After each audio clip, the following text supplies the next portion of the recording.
effective and powerful displays of American military might and competence in American history.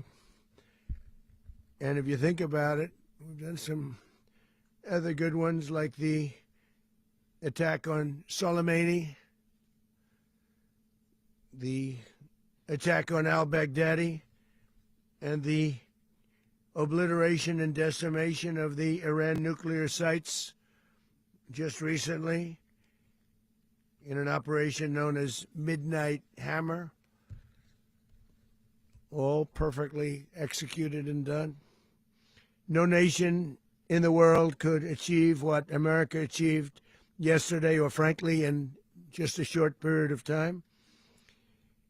All Venezuelan military capacities were rendered powerless as the men and women of our military, working with U.S. law enforcement, successfully captured Maduro in the dead of night.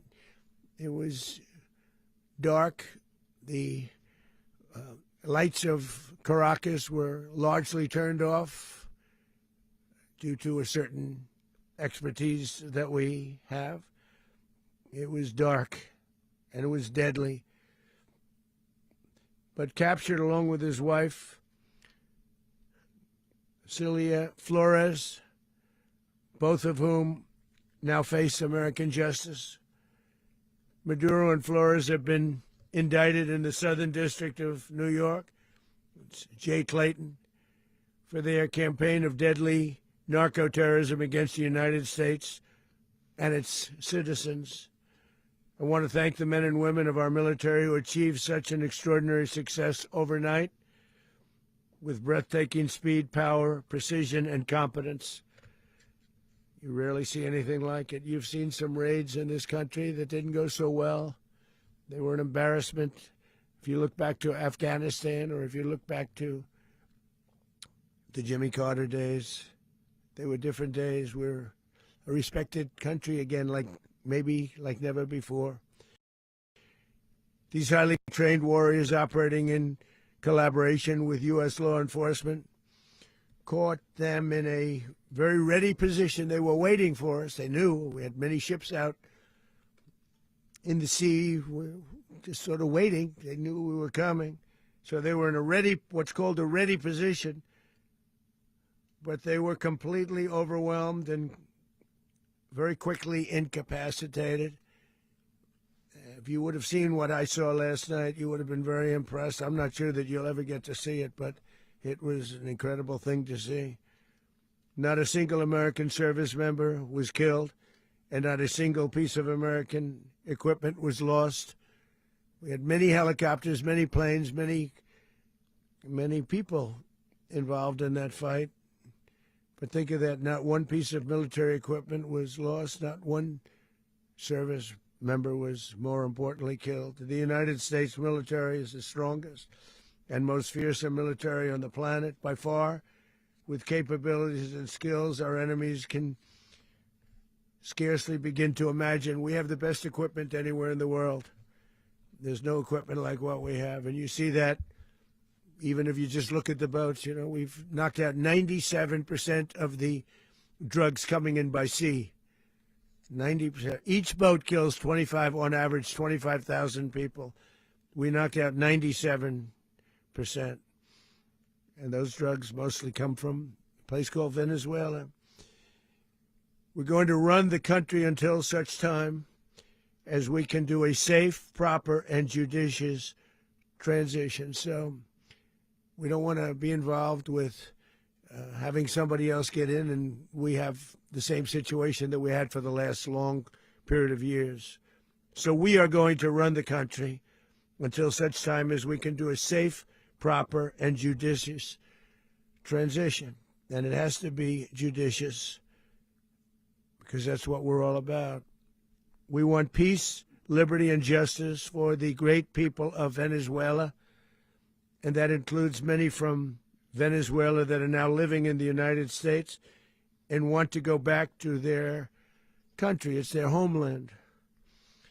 We can't take a chance that somebody else takes over Venezuela that doesn't have the good of the Venezuelan people in mind. We've had decades of that. We're not going to let that happen.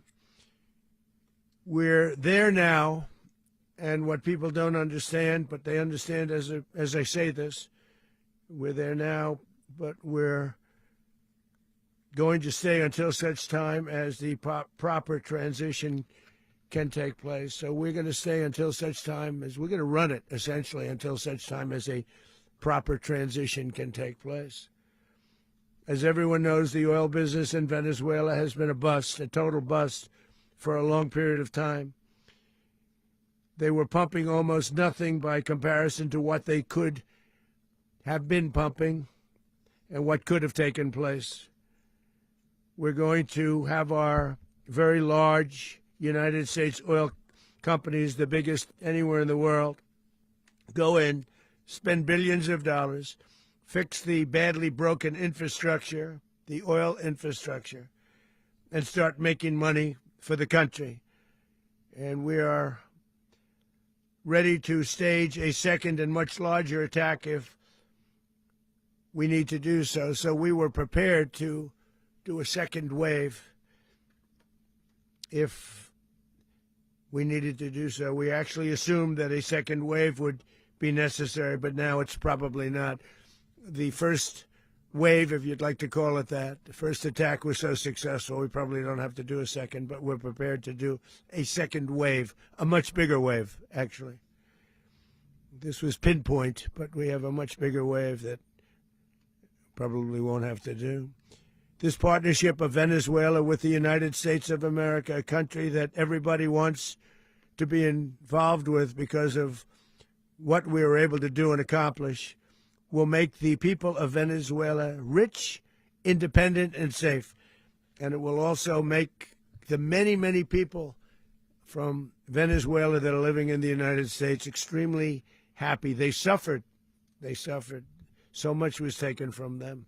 They're not going to suffer anymore. The illegitimate dictator Maduro was the kingpin of a vast criminal network responsible for trafficking colossal amounts of deadly and illicit drugs into the United States. As alleged in the indictment, he personally oversaw the vicious cartel known as Cartel de las Solas, which flooded our nation with lethal poison, responsible for the deaths of countless Americans, the many, many Americans. Hundreds of thousands over the years of Americans died because of him. Maduro and his wife will soon face the full might of American justice and stand trial on American soil. Right now, they're on a ship. They'll be heading to, ultimately, New York, and then a decision will be made, I assume, between New York and Miami or Florida. But we have people where the overwhelming evidence of their crimes will be presented in a court of law. And I've seen it. I've seen what we have. It's both horrible and breathtaking that something like this could have been allowed to take place. For many years after his term as president of Venezuela expired, Maduro remained in power and waged a ceaseless campaign of violence, terror, and subversion against the United States of America, threatening not only our people, but the stability of the entire region. And you all saw it. In addition to trafficking gigantic amounts of illegal drugs that inflicted untold suffering and human destruction all over the country, all over, in particular, the United States, Maduro sent savage and murderous gangs, including the bloodthirsty prison gang, Tren de Aragua, to terrorize American communities nationwide. And he did indeed. They were in Colorado. They took over apartment complexes. They cut the fingers off people if they called police. They were brutal, but they're not so brutal now. And I just have to congratulate our military, Pete and everybody, and our National Guard, because the job that they've done, whether it's in Washington, D.C., where we have a totally safe city, where it was one of the most unsafe cities anywhere in the world, frankly, and now we have no crime in Washington, D.C. We haven't had a killing. We had the terrorist attack a few weeks ago. A little bit of a different kind of a a threat, but we haven't had a killing in a long period of time, 6, 7 months. We used to have two, on average, 2 a week in Washington, our capital. We don't have that anymore. The restaurants are opening. Everyone's happy. They're going, they're walking their daughters, they're walking their children, their wives. They walk to restaurants. Restaurants are opening all over Washington, D.C. So I want to thank the National Guard. I want to thank our military. And I want to thank law enforcement. Been amazing. And they should do it with more cities. We're doing it, as you know, and we're doing it in Memphis, Tennessee right now, and crime is down. We've just sort of started a few weeks ago, but crime is down now 77%. And the governor of Louisiana called, great person, and he wanted us to help him, as you know, in a certain very nice part of Louisiana. And we have done that. And it was a rough section, and we have crime down. I understand it's down to almost nothing already after 2.5 weeks. New Orleans, it's down to almost nothing, and we've only been there for 2.5 weeks. Can't imagine why governors wouldn't want us to help. We also helped, as you know, in Chicago, and crime went down a little bit there. We did a very small help because we had no working ability with the governor. The governor was a disaster, and the mayor was a disaster, but it knocked down crime. But we're pulling out of there. When they need us, we'll know. You'll know. You'll be writing about it. And likewise, Los Angeles, where we saved Los Angeles early on, where the head of the police department made a statement that if the federal government didn't come in, we would have lost Los Angeles. That's long after the fires. That's when they had the riots in Los Angeles. We did a great job. Got no credit for it whatsoever, but that's okay. It doesn't matter. We don't need the credit. But we'll be pulling out when they need us. They'll call, or we'll go back if we have to. We'll go back. But we did a great job in various cities. But the place that we're very proud of is Washington, D.C., because it's our nation's capital. We took it from being a crime-ridden mess to being one of the safest cities in the country. But the gangs that they sent raped, tortured, and murdered American women and children. They were in all of the cities I mentioned, Tren de Aragua. And they were sent by Maduro to terrorize our people, and now Maduro will never again be able to threaten an American citizen or anybody from Venezuela. There will no longer be threats. For years I've highlighted the stories of those innocent Americans whose lives were so heartlessly robbed by this Venezuelan terrorist organization. Really one of the worst. One of the worst, they say the worst. Americans like 12-year-old Jocelyn Nungary from Houston. Beautiful Jocelyn Nungary, what happened to her? They, as you know, they kidnapped, assaulted, and murdered by Tren de Aragua animals. They murdered Jocelyn and left her dead under the bridge. There was a bridge that will never be the same to so many people after seeing what happened. As I've said many times, the Maduro regime emptied out their prisons, sent their worst and most violent monsters into the United States to steal American lives. And they came from mental institutions and insane asylums. They came from prisons and jails. The reason I say both, they sound similar. Actually, prisons, a little bit more hostile, a little bit tougher. A mental institution isn't as tough as an insane asylum, but we got them both. They sent from their mental institutions. They sent from their jails, prisons. They were drug dealers. They were drug kingpins. They sent everybody bad into the United States, but no longer. And we have now a border where nobody gets through.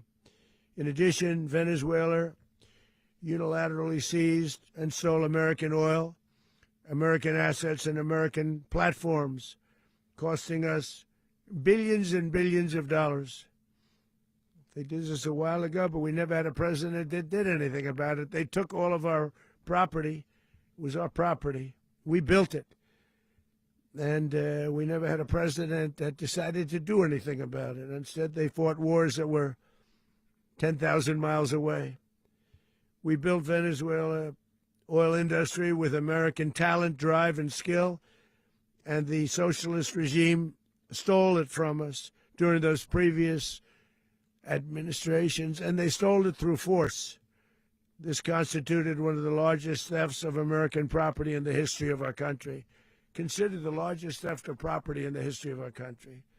Massive oil infrastructure was taken like we were babies, and we didn't do anything about it. I would have done something about it. America will never allow foreign powers to rob our people or drive us back into and out of our own hemisphere. That's what they did. Furthermore, under the now deposed dictator Maduro, Venezuela was increasingly hosting foreign adversaries in our region and acquiring menacing offensive weapons that could threaten U.S. interests and lives. And they used those weapons last night. Potentially in league with the cartels operating along our border. All of these actions were in gross violation of the core principles of American foreign policy, dating back more than 2 centuries, and not anymore. All the way back, it dated to the Monroe Doctrines, and the Monroe Doctrine is a big deal, but we've superseded it by a lot, by a real lot. They now call it the Monroe Document. I don't know. It's Monroe Doctrine. We sort of forgot about it. It was very important, but we forgot about it. We don't forget about it anymore. Under our new national security strategy, American dominance in the Western Hemisphere will never be questioned again. Won't happen. So just in concluding, for decades, other administrations have neglected or even contributed to these growing security threats in the Western Hemisphere. Under the Trump administration, we are reasserting American power in a very powerful way in our home region. And our home region is very different than it was just a short while ago. The future will be, and we did this in my first term. We had great dominance in my first term, and we have far greater dominance right now. Everyone's coming back to us. The future will be determined by the ability to protect commerce and territory and resources that are core to national security. These are core to our national security. Just like tariffs they've made our country rich, and they've made our national security stronger than ever before. But these are the iron laws that have always determined global power. And we're going to keep it that way. We will secure our borders. We will stop the terrorists. We will crash the cartels, and we will defend our citizens against all threats, foreign and domestic. Other presidents may have lacked the courage or whatever to defend America, but I will never allow terrorists and criminals to operate with impunity against the United States. This extremely successful operation should serve as warning to anyone who would threaten American sovereignty or endanger American lives. Very importantly, the embargo on all Venezuelan oil remains in full effect. The American Armada remains poised in position, and the United States retains all military options until United States demands have been fully met and fully satisfied. All political and military figures in Venezuela should understand what happened to Maduro can happen to them, and it will happen to them if they aren't just, fair, even to their people. The dictator and terrorist, Maduro, is finally gone, and Venezuela people are free. They're free again. It's been a long time for them, but they're free. America is a safer nation this morning. It's a prouder nation this morning because it didn't allow this horrible person and this country that was doing very bad things to us. It didn't allow it to happen. And the Western Hemisphere is right now a much safer place to be. So I want to thank everybody for being here. I want to thank General Raisin Kane. He's a fantastic man. I've worked with a lot of generals. I worked with some I didn't like. I worked with some I didn't respect. I worked with some that just weren't good. But this guy is fantastic. I watched last night one of the most precise attacks on sovereignty. I mean, it was an attack for justice. And I'm very proud of him, and I'm very proud of our Secretary of War, Pete Hegseth, who I'm going to ask to say a few words. Thank you very much.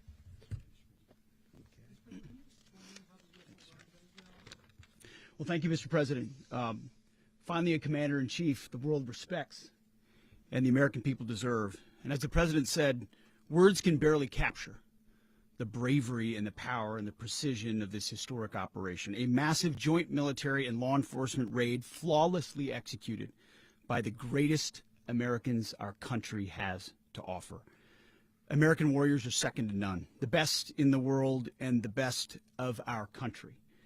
What all of us witnessed last night was sheer guts and grit, gallantry and glory of the American warrior.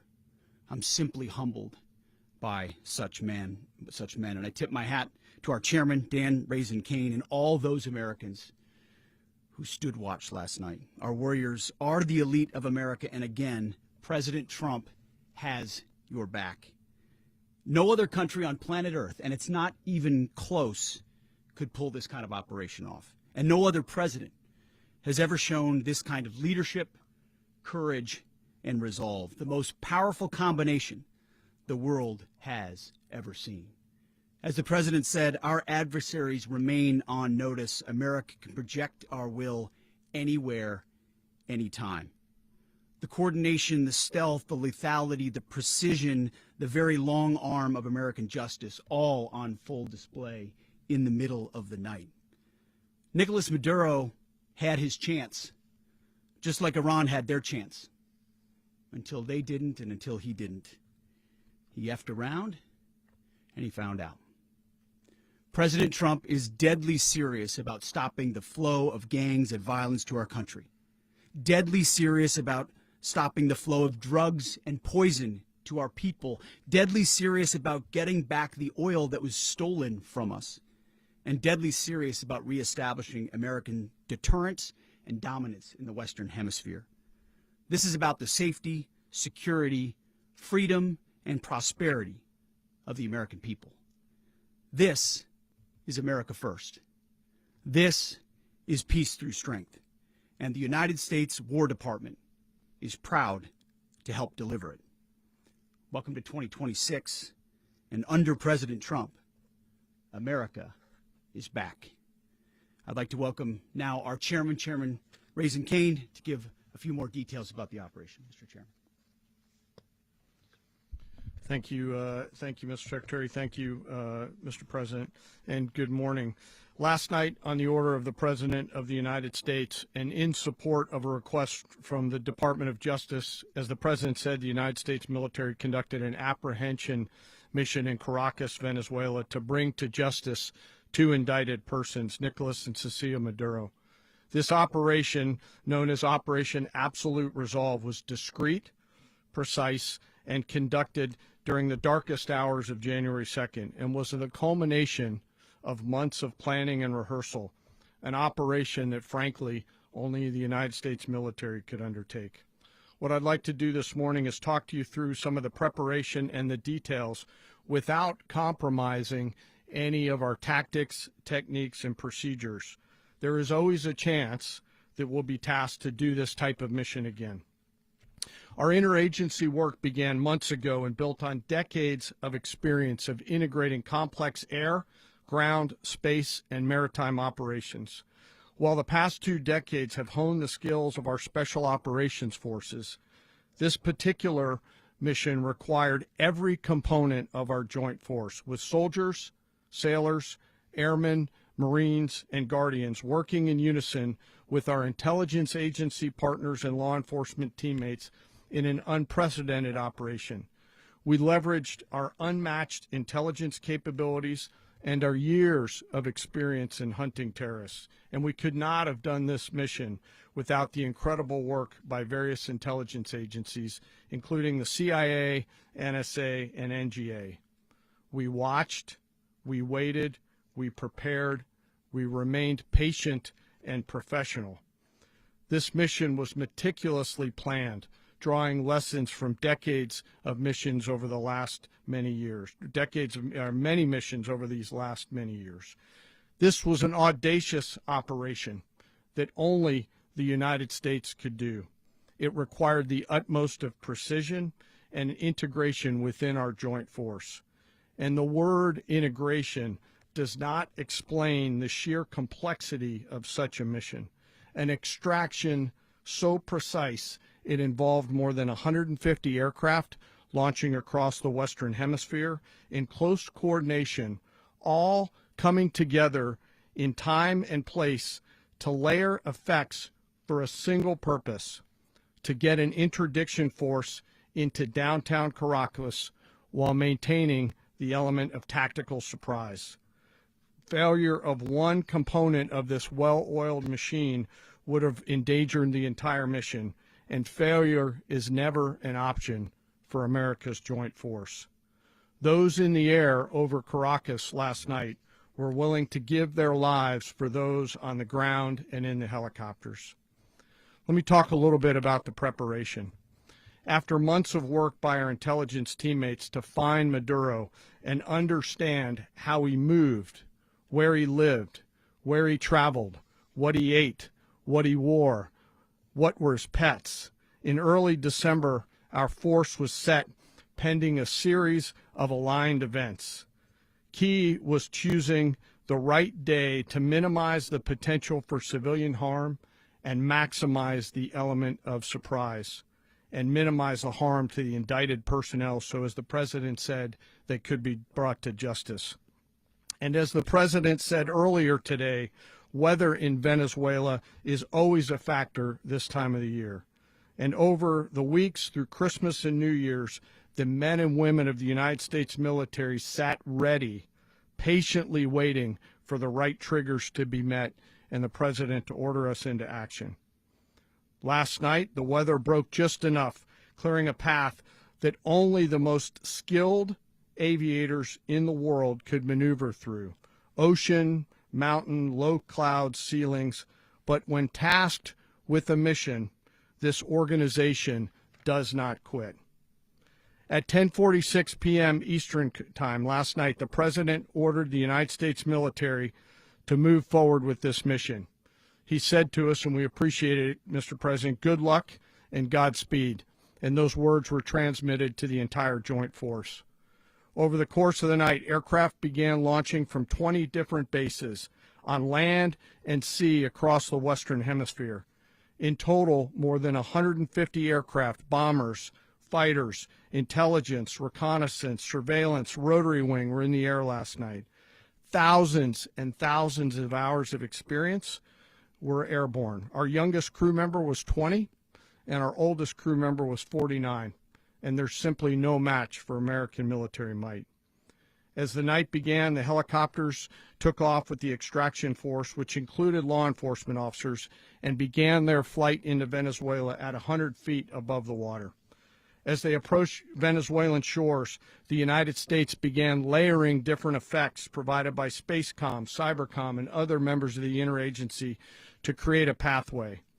Overhead, those forces were protected by aircraft from the United States Marines, the United States Navy, the United States Air Force, and the Air National Guard. The force included F-22s, F-35s, F-18s, EA-18s, E-2s, B-1 bombers, and other support aircraft, as well as numerous remotely piloted drones. As the force began to approach Caracas, the Joint Air Component began dismantling and disabling the air defense systems in Venezuela, employing weapons to ensure the safe passage of the helicopters into the target area. The goal of our air component was, and always will be to protect the helicopters and the ground force and get them to the target and get them home. As the force crossed the last point of high terrain where they'd been hiding in the clutter, we assessed that we had maintained totally the element of surprise. As the helicopter force ingressed towards the objective at low level, we arrived at Maduro's compound at 1:01 a.m. Eastern Standard Time, or 2:01 a.m. Caracas local time, and the apprehension force descended into Maduro's compound and moved with speed, precision, and discipline towards their objective, and isolated the area to ensure the safety and security of the ground force while apprehending the indicted persons. On arrival into the target area, the helicopters came under fire, and they replied with that fire with overwhelming force in self-defense. One of our aircraft was hit but remained flyable, and as the president said earlier today, all of our aircraft came home, and that aircraft remained flyable during the rest of the mission. As the operation unfolded at the compound, our air and ground intelligence teams provided real-time updates to the ground force, ensuring those forces could safely navigate the complex environment without unnecessary risk. The force remained protected by overhead tactical aviation. Maduro and his wife, both indicted, gave up and were taken into custody by the Department of Justice, assisted by our incredible U.S. military with professionalism and precision, with no loss of U.S. life. After securing the indicted persons, the force began to prep for departure. Helicopters were called in to exfiltrate the extraction force, while fighter aircraft and remotely piloted aircraft provided overhead coverage and suppressive fire. There were multiple self-defense engagements as the force began to withdraw out of Venezuela. The force successfully exfiltrated and returned to their afloat launch bases, and the force was over the water at 3:29 a.m. Eastern Standard Time with indicted persons on board, and both Maduro and his wife were embarked aboard the USS Iwo Jima. In closing, what we've witnessed today is a powerful demonstration of America's joint force.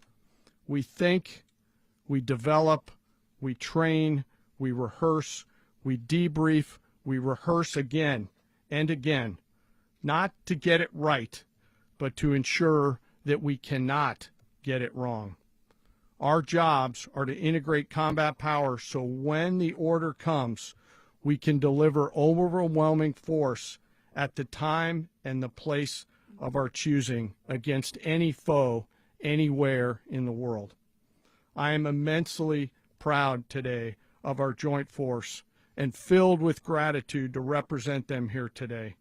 There is simply no mission too difficult for these incredible professionals and the families that stand by them and support them. As we stand here this morning, our forces remain in the region at a high state of readiness, prepared to project power, defend themselves, and our interests in the region. This operation is a testament to the dedication and unwavering commitment to justice and our resolve to hold accountable those who threaten peace and stability. In closing, I want to express my heartfelt gratitude to the brave men and women who executed this mission. Their courage and tireless commitment to our nation are what makes us strong. Thank you, Mr. Secretary, and thank you, Mr. President. Well, I don't have much to add to what you've heard now, other than the following points. Nicolas Maduro was indicted in 2020 in the United States.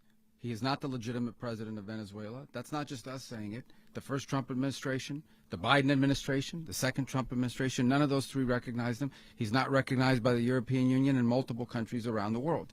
He is a fugitive of American justice with a $50 million reward, which I guess we saved $50 million. And make sure. Yeah, exactly. But don't let anybody claim it. Nobody deserves it but us. But I want to be clear about one thing. Nicolas Maduro had multiple opportunities to avoid this. He was provided multiple very, very, very generous offers and chose instead to act like a wild man, chose instead to play around. And the result is what we saw tonight. The other message here is the following. You have a guy, like many people around the world, they like to play games. You have a guy who decides he's going to invite Iran into his country, is going to, do the confiscation of American oil companies, is going to flood our country with gang members, is going to take Americans prisoner and try to hold them for hostage and trade them like he was able to do with the Biden administration. Basically likes to play games all this time and thinks nothing's going to happen. And I hope what people now understand is that we have a president. The 47th president of the United States is not a game player. When he tells you that he's going to do something, when tells you he's going to address a problem, he means it. He actions it.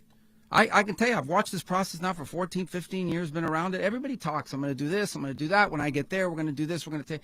This is a president of action. Like, I don't understand yet how they haven't figured this out. And now, if you don't know, now you know. Because this is the way it's going to play out. And I think people need to understand that this is not a president that just talks and does letters and press conferences. And, you know, if he says he's serious about something, he means it. And this is something that was a direct threat to the national interest of the United States. And the president addressed it. There's a president of peace, by the way. I told you what I just said earlier. This guy had multiple opportunities to find his way somewhere else and figure out another. He could have been living somewhere else right now, very happy. But instead, he wanted to play big boy. And so now, you know, he's got other sets of problems on his hands. And but I think that the message here should be for the world. Look, the president doesn't go out looking for people to pick fights with. He's not generally wants to get along with everybody. We'll talk and meet with anybody. But don't play games. Don't play games with this president's in office, because it's not going to turn out well. And so I hope that, I guess that lesson was learned last night, and we hope it'll be instructive moving forward. Is that a message for Cuba, Mr. President?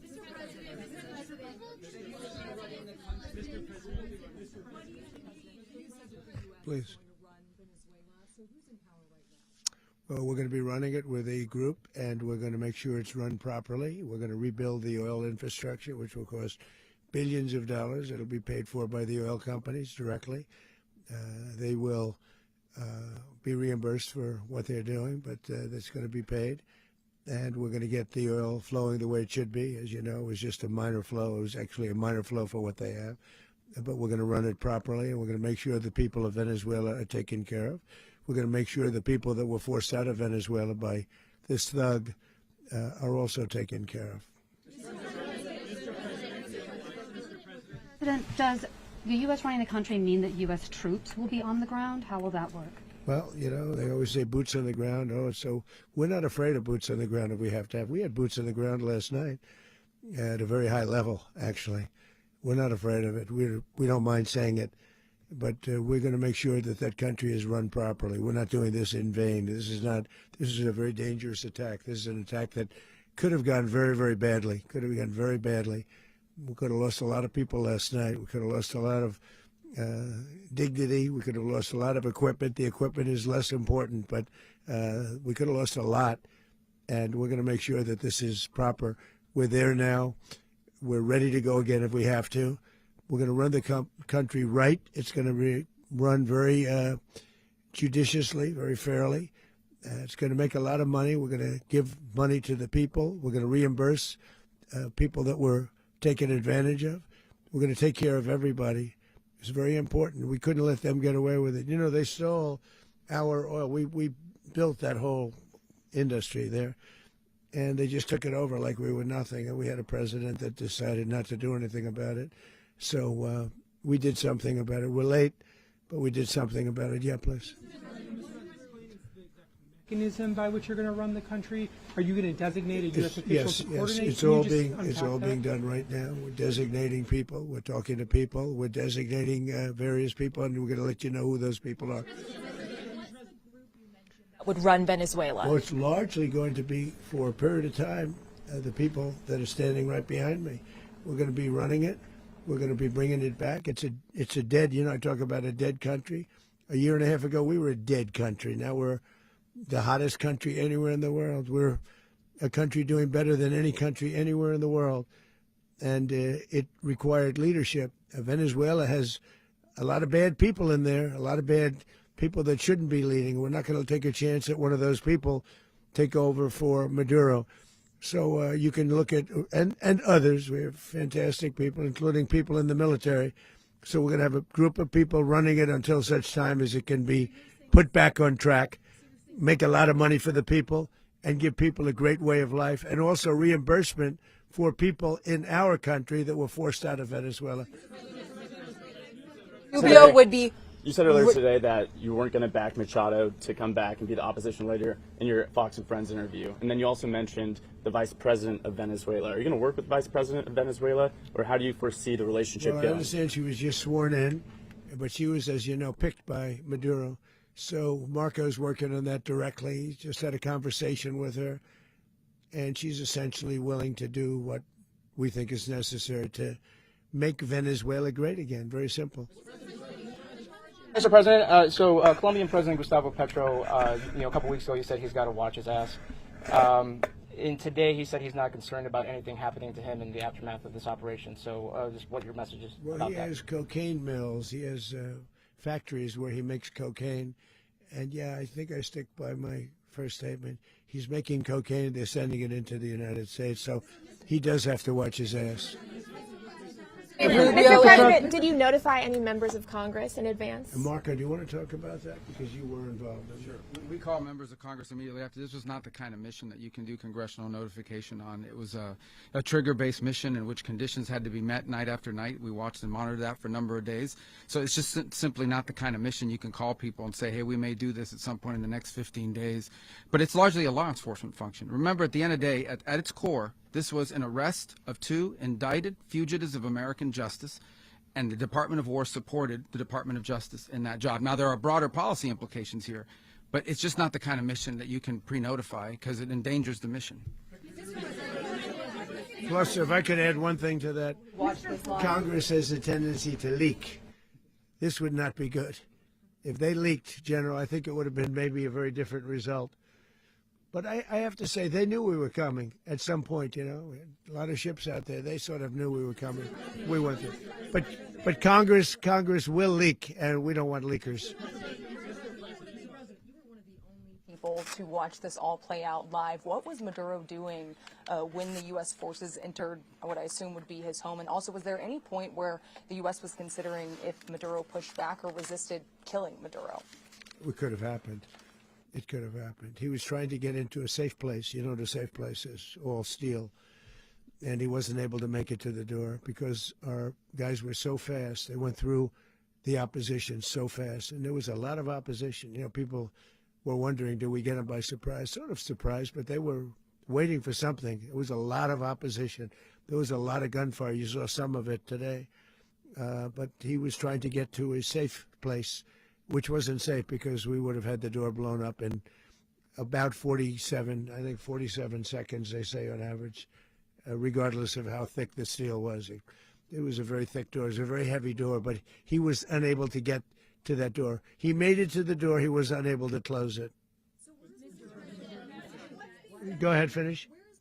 To be in the time being right now, do you know his exact Well, whereabouts? eventually, ultimately, in the near future, he's going to be brought to New York. And where is he going to be held? Where is he going to be held in New York? Do you know? That's going to be up to the officials that do these things. Mr. President, the U.S. has something of a mixed track record of ousting dictators without necessarily a plan for what comes afterwards. Not with Did me. that weigh on your decision? Well, that's when we had different presidents, but with me, that's not true. With me, we've had a perfect track record of winning.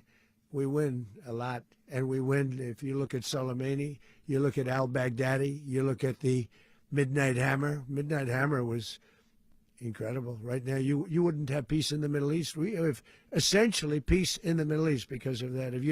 If we weren't successful with Midnight Hammer, you wouldn't have peace in the Middle East. So, with me, you've had a lot of victory. You've had only victories. You've had no losses. Yeah. How long do you expect the U.S. to run Venezuela, and how soon do you want the Venezuelan people to hold elections? So I'd like to do it quickly, but it takes a period of time. We're rebuilding. We have to rebuild their whole infrastructure. The infrastructure is rotted. It's actually very dangerous. It's blow-up territory. Oil is very dangerous. It's a very dangerous thing to take out of the ground. It can kill a lot of people. It has killed a lot of people doing just that. The infrastructure is old. It's rotted.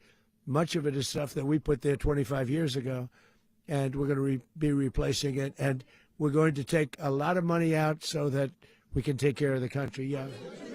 Are you saying that Secretary Rubio and Mr. President, China, Russia, and Iran have interests in Venezuela. How does this operation affect your relationships with them when it comes to the oil and China drugs? and Russia, Russia when we get things straightened out. But in terms of other countries that want oil, we're in the oil business. We're going to sell it to them. We're not going to say we're not going to give it to them. In other words, we'll be selling oil probably in much larger doses because they couldn't produce very much because their infrastructure was so bad. So we'll be selling large amounts of oil to other countries, many of whom are using it now. but I would say many more will come. Are you saying, Mr. President, are you to the people of saying that, Venezuela? Mr. President, are Go you ahead, saying behind that, you, please. Mr. President, thank you. What is your message to the people of Venezuela today? Of course, the civilian population specifically, they have a lot of questions. What is your message to the people of That Venezuela? you're going to have peace, justice. You're going to have some of the riches that you should have had for a long period of time. It was stolen from you. But you're going to have peace, and you're going to have safety. You're going to have justice. You're going to have a country. You're going to have a real country. You're going to have potentially a great country. You know, if you go back 20 years, maybe even a little longer ago, that was a great country, and they destroyed it. Remember I said that if we lose this election, the United States will be Venezuela on steroids. That's what would have happened. Had we lost the election, the 2024 election, we suffered so badly when you look at the border from 2020. What they did, what Joe Biden administration did to our country should never be forgotten. But if we had to go through another year of that, we would be exactly where Venezuela was in terms. I used to say, if they win, we're going to be Venezuela on steroids, and that's what would have happened. President, thank you. Are you saying that Secretary Hegseth and Rubio are going to be running Venezuela, and will you be sending in U.S. military They're going troops to be to a provide? team that's working with the people of Venezuela to make sure that we have Venezuela right. Because for us to just leave, who's going to take over? I mean, there is nobody to take over. You have a vice president who's been appointed by Maduro, and right now she's the vice president, and she's, I guess, the president. She was sworn in as president just a little while ago. She had a long conversation with Marco, and she said, we'll do whatever you need. I think she was quite gracious, but she really doesn't have a choice. We're going to have this done right. We're not going to just do this with Maduro, then leave like everybody else, leave and say, let it go to hell.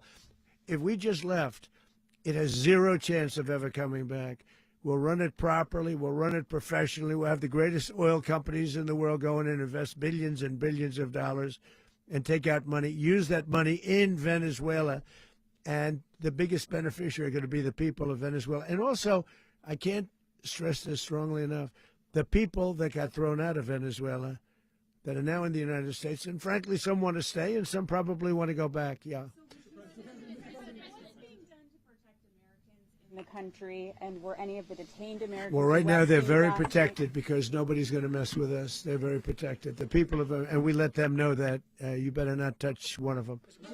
And are you concerned that bad elements of the Maduro regime will remain in place? Well, we know who they are. We're on them, and they're acting much differently now than they would have acted 2 days ago. Okay, wait, behind you, please. Mr. President, why is running a country in South America America first? Well, I think it is because we want to surround ourselves with good neighbors. We want to surround ourselves with stability. We want to surround ourselves with energy. We have tremendous energy in that country. It's very important that we protect it. We need that for ourselves. We need that for the world. And we want to make sure we can protect it. Yes, sir. Please, go ahead. Yeah, is there a message here for Cuba and Diaz-Canel? Well, Cuba is an interesting case. Cuba is, not doing very well right now. That system has not been a very good one for Cuba. The people there have suffered for many, many years. And I think Cuba is going to be something we'll end up talking about because Cuba is a failing nation right now, very badly failing nation. And we want to help the people. It's very similar in the sense that we want to help the people in Cuba, but we want to also help the people that were forced out of Cuba and living in this country. Do you want to say something about that, Marco, please? Well, I mean, I just gave you a statement a few minutes ago about, when the president speaks, you should take him seriously. So suffice it to say, Cuba is a disaster. It's run by incompetent, senile men, and in some cases, not senile, but incompetent nonetheless. It has no economy. It's in total collapse. And by the way, they were, all of the guards that helped protect Maduro, this is well known, their whole spy agency, all that were full of Cubans. I mean, it's amazing. This poor island took over Venezuela in some cases. One of the biggest problems the Venezuelans have is they have to declare independence from Cuba that tried to basically colonize it from a security standpoint. So, yeah, look, if I lived in Havana and I was in the government, I'd be concerned, at least a little bit. Cutting off the oil flow to Cuba from Venezuela? Well, the president already announced a week ago that anything that's sanctioned, it's sanctioned oil, it's not going to be allowed to get there. So that's a pre-existing. The answer is yes. Yes. Is the U.S. aware of the location of opposition leader Machado, and have you been in contact with her? No, we haven't. No, we haven't. Mr. President.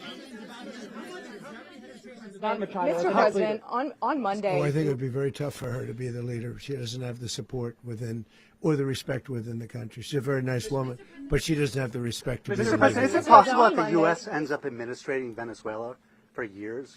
Well, it won't cost us anything because the money coming out of the ground is very substantial, so it's not going to cost us anything. We want safety there. We want to be surrounded by countries that aren't housing all of our enemies all over the world. That was happening, and you don't want to have that. But we're going to be rebuilding, and we're not spending money. The oil companies are going to go in. They're going to spend money. We're going to take back the oil that, frankly, we should have taken back a long time ago. A lot of money is coming out of the ground. We're going to get reimbursed for all of that. We're going to get reimbursed for everything that we spend. So it's going to be a very important. This is a very big evening that took place last night.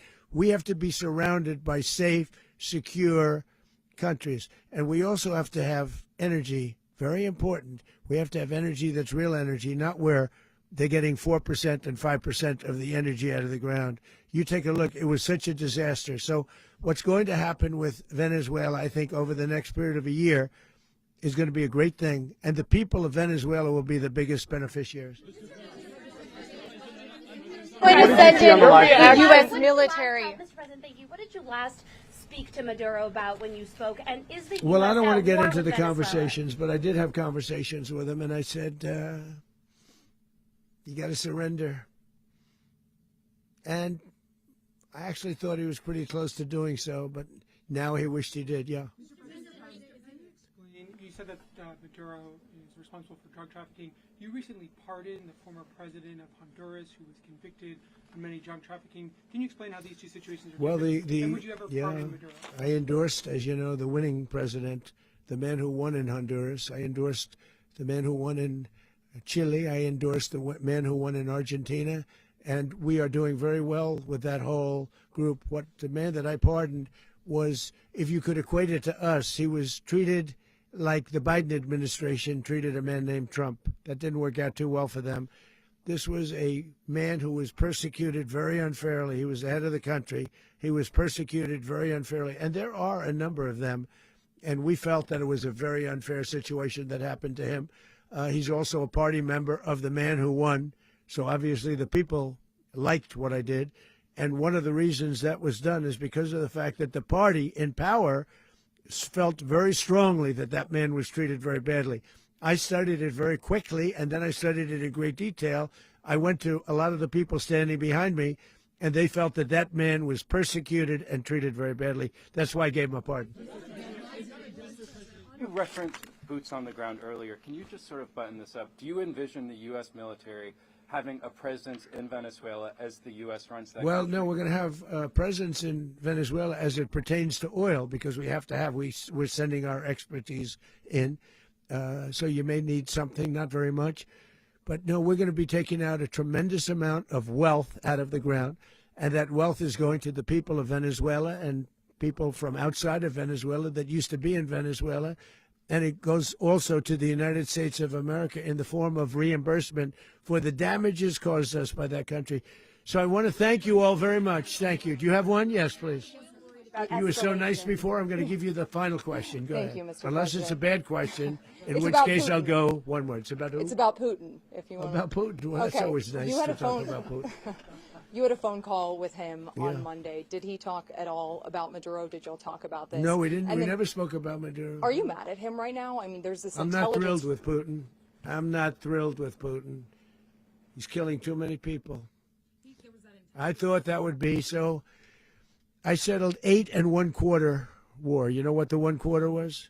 Thailand and Cambodia. I did it again. They broke out, and I did it in about 5 hours, and I settled it. I'm giving myself 1/4, so I'm up to now 8 1/4. In other words, I settled the war, but then they broke out. They had a pretty bad breakout over the last 4 days. I got them to go back to peace, so I only give 1/4. I thought the easiest one would be, one of the easier ones would be Russia, Ukraine.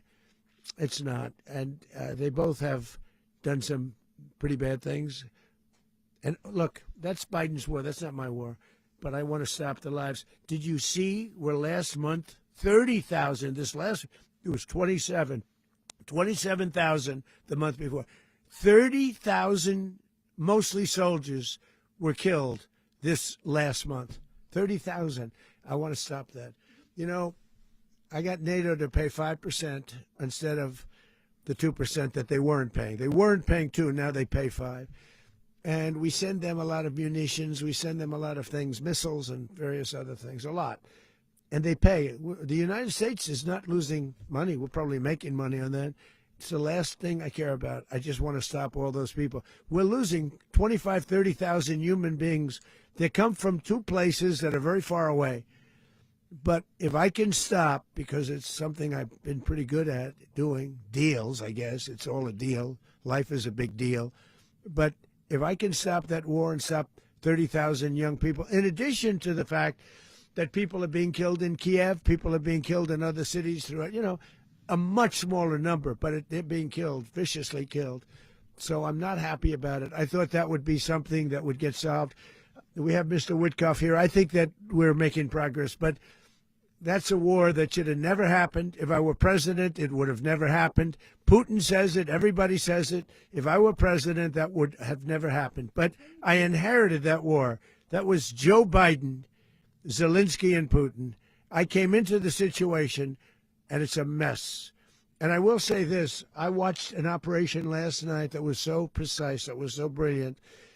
I mean, it was incredible. If we had our people, like this general and our people involved, that war would not have gone on very long, that I can tell you.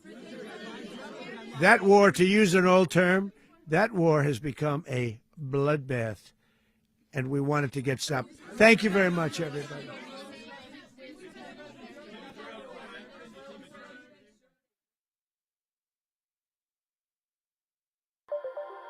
The APN's The Pulse podcast is hosted by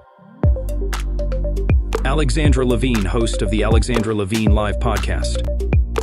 Shared on your social media accounts that The Pulse is live every Wednesday at 8 p.m. Eastern Standard Time. Damon Galdo, host of the Jersey Shore podcast. Shared on your social media accounts that The Pulse is live every Wednesday at 8 p.m. Eastern Standard Time. And Seth Eisenberg, host of the Conservative Corner podcast. Also, there will be 2 additional guests on every episode. So please like, subscribe, and then share this episode on your social media accounts that The Pulse is live every Wednesday at 8 p.m. Eastern Standard Time.